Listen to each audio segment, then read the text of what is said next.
Hello दोस्तों, मैं आप सभी का स्वागत करती हूँ अपने चैनल कहानी विद कौर में।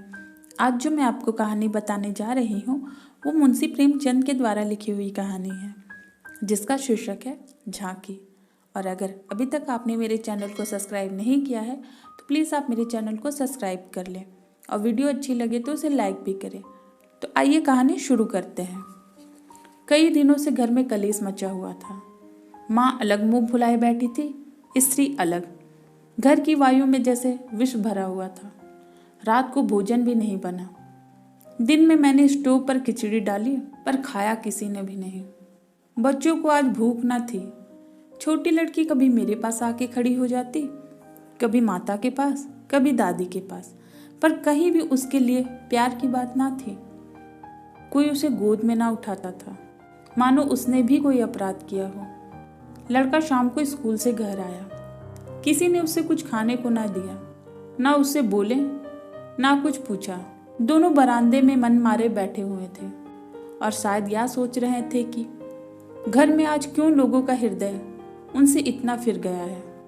भाई बहन तो दिन में कितनी बार लड़ते हैं, रोना पीटना भी कई बार हो जाता है, पर ऐसा कभी नहीं होता कि घर में खाना ना पके या कोई किसी से बोले नहीं। यह कैसा झगड़ा था कि 24 घंटे गुजर जाने पर भी शांत ना होता था, या शायद उनकी समझ में ना आता था। झगड़े की जड़ कुछ ना थी। अम्मा ने मेरी बहन के घर तीजा भेजने के लिए जिन सामानों की सूची लिखवाई, वह पत्नी जी को घर की स्थिति देखकर अधिक मालूम हुई। अम्मा खुद समझदार है, उन्होंने थोड़ा काट छाट कर दिया था। पत्नी जी के विचार से और काट छाट होनी चाहिए थी। 5 साड़ियों की जगह 3 रहेगी तो क्या बुराई है। खिलौने इतने क्या होंगे, इतनी मिठाइयाँ की क्या जरूरत। उनका कहना था, जब रोजगार में कुछ मिलता ही नहीं, दैनिक कार्यों में खींचातानी करनी पड़ती है, दूध घी के बजट में तकलीफ हो गई, तो फिर तीजे में क्यों इतनी उदारता की जाए। ये नहीं कि मस्जिद में तो दिया जला दे और घर अंधेरा पड़ा रहे।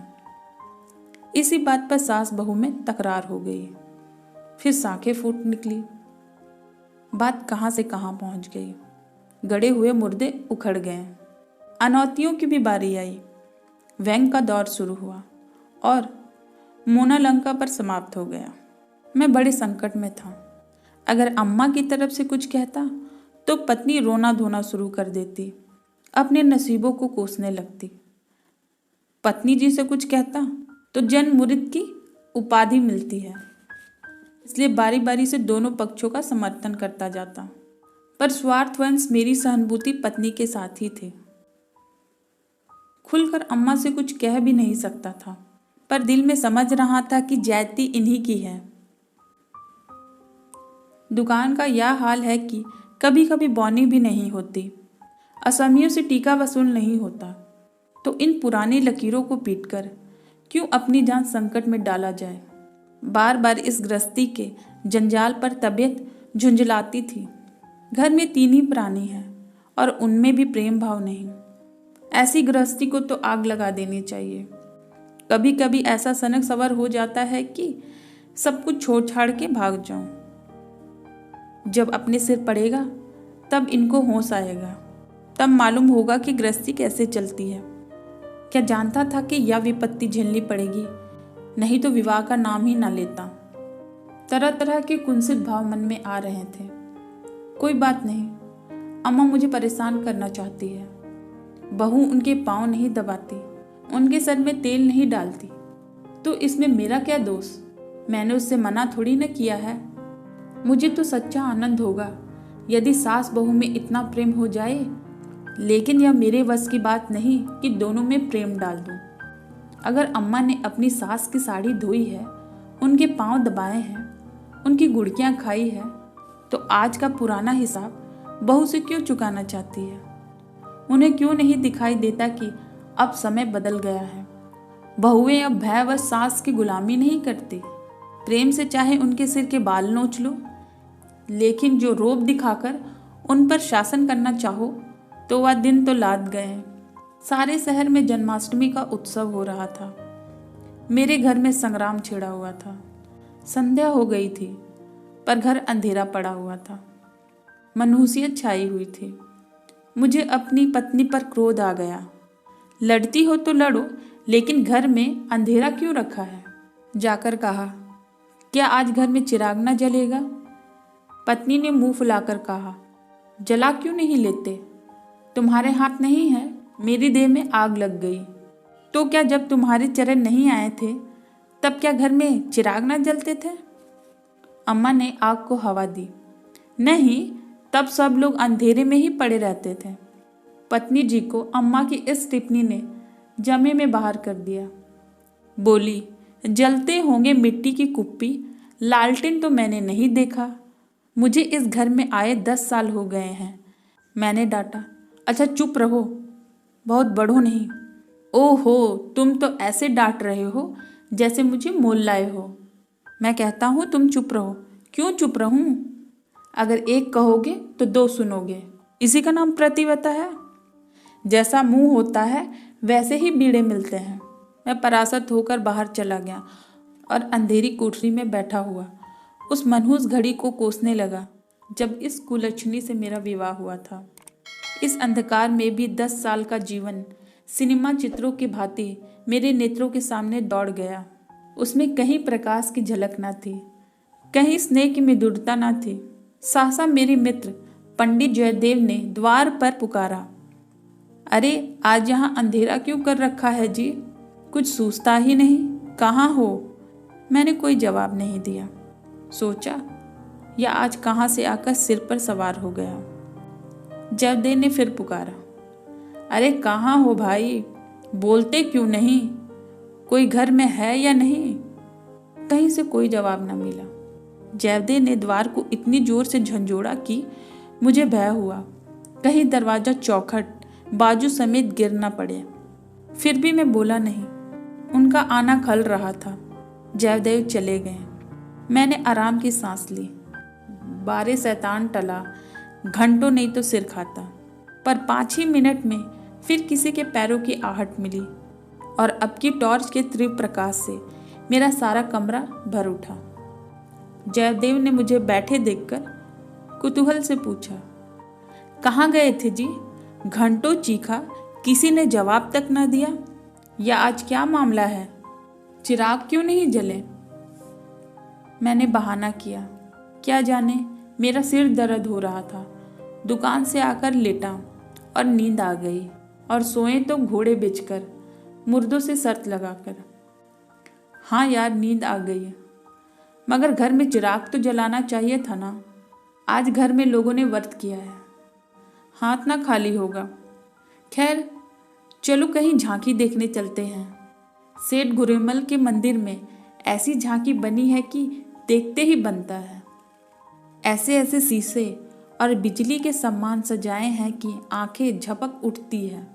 सिंहासन के ठीक सामने ऐसा फव्वारा लगाया है कि उसमें से गुलाब जल की फुहारें निकलती है। मेरा तो चोला मस्त हो गया। सीधे तुम्हारे पास दौड़ा चला आ रहा हूँ। बहुत झांकियाँ देखी होंगी तुमने, लेकिन यह और ही चीज़ है। आलम फटा पड़ता है। सुनते हैं दिल्ली से कोई चतुर कारीगरी आया है, उसी की यह करामत है। मैंने उदासीन भाव से कहा, मेरी तो जाने की इच्छा नहीं है भाई। सिर में जोर का दर्द है। तब तो जरूर चलो, दर्द भाग न जाए तो कहना। तुम तो यार बहुत डीक करते हो। इसी मारे मैं चुपचाप पड़ा था कि किसी तरह यह बला टले, लेकिन तुम सिर पर सवार हो गए। कह दिया मैं न जाऊंगा, और मैंने कह दिया मैं जरूर लेकर जाऊंगा। मुझ पर विजय पाने का मेरे मित्रों को बहुत आसान नुस्खा याद है। जो हाथापाई, धींगा मुश्ती, धौल धप्पे। मैं किसी से पीछे रहने वाला ना हूँ, लेकिन किसी ने मुझे गुदगुदाया और पराजित हुआ, फिर मेरी कुछ नहीं चलती।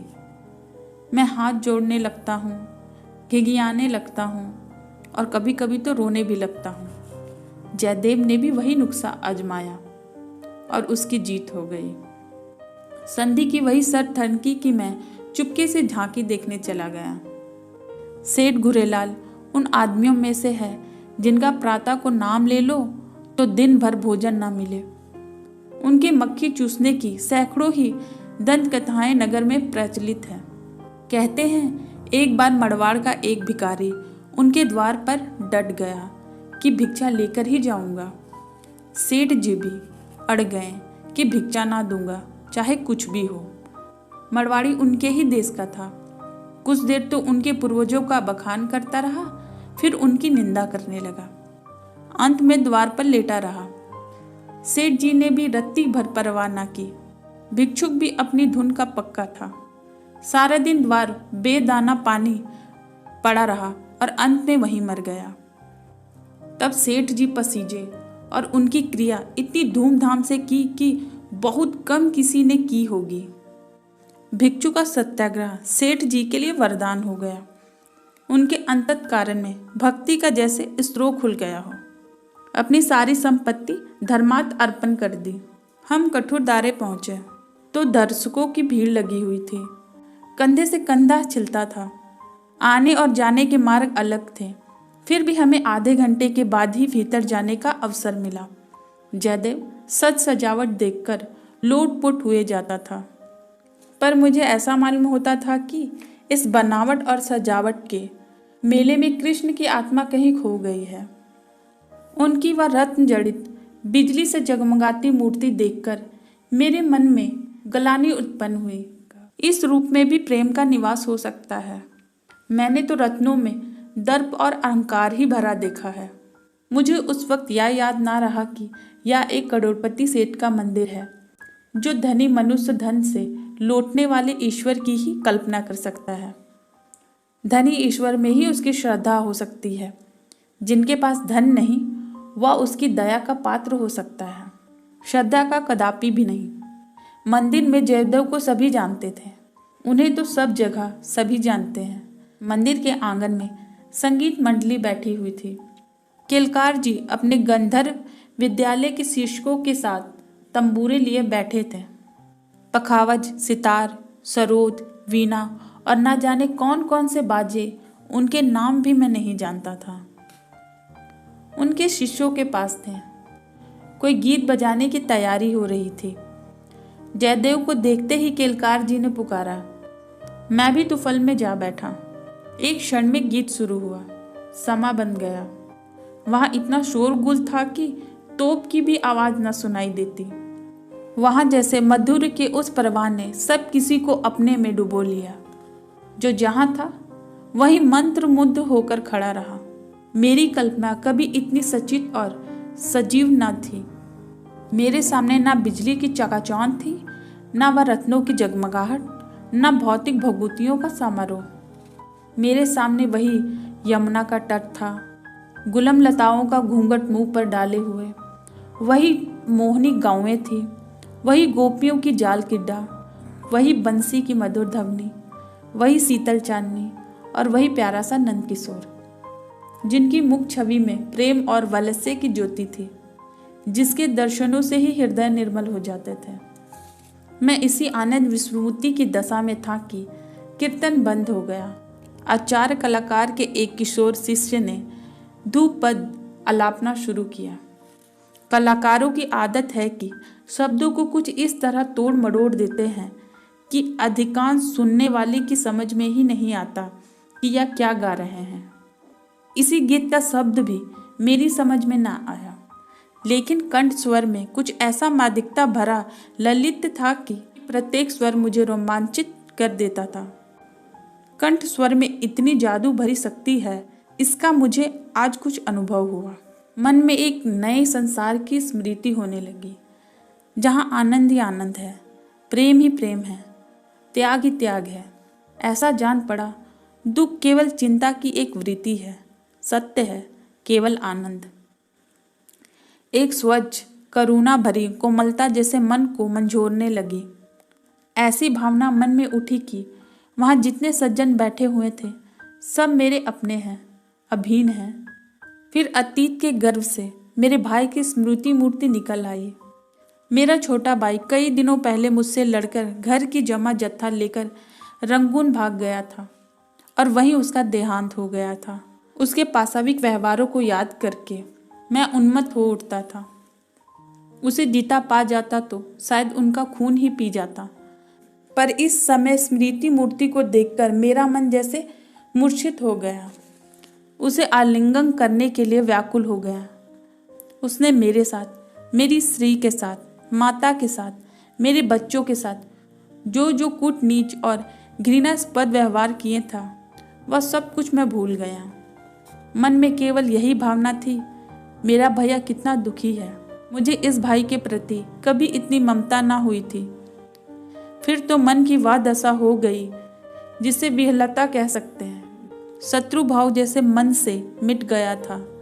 जिन जिन प्राणियों से मेरा बैर भाव था, जिनसे गाली गलौज, मारपीट, मुकदमेबाजी सब कुछ हो चुका था, वह सभी जैसे मेरे गले से लिपटकर हंस रहे हैं। फिर विद्या, मेरी पत्नी की मूर्ति, मेरे सामने आ खड़ी हुई।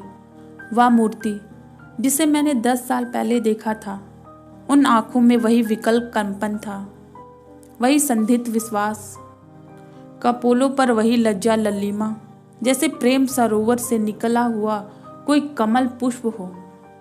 उस ना भूलने वाली रात को उसका स्वागत किया था। एक बार फिर मेरे हृदय में जग उठी। मधुर स्मृतियों का जैसे स्रोत सा खुल गया। जी ऐसा तड़पा कि इसी समय जाकर विद्या के चरणों पर सिर रगड़कर रोऊं और रोते रोते बेसुध हो जाऊं। मेरी आंखें सहज हो गई। मेरे मुंह से जो कटु शब्द निकले थे, वह सब जैसे मेरे ही हृदय में गड़ने लगे। इसी दशा में जैसे ममतामयी माता ने आकर मुझे गोद में उठा लिया हो। बालपन में जिस वात्सल्य का आनंद उठाने की मुझ में शक्ति ना थी, वही आनंद आज मैंने उठाया। गाना बंद हो गया। सब लोग उठ उठकर जाने लगे।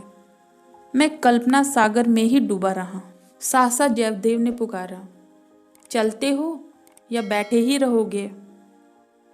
बस इतनी सी थी कहानी।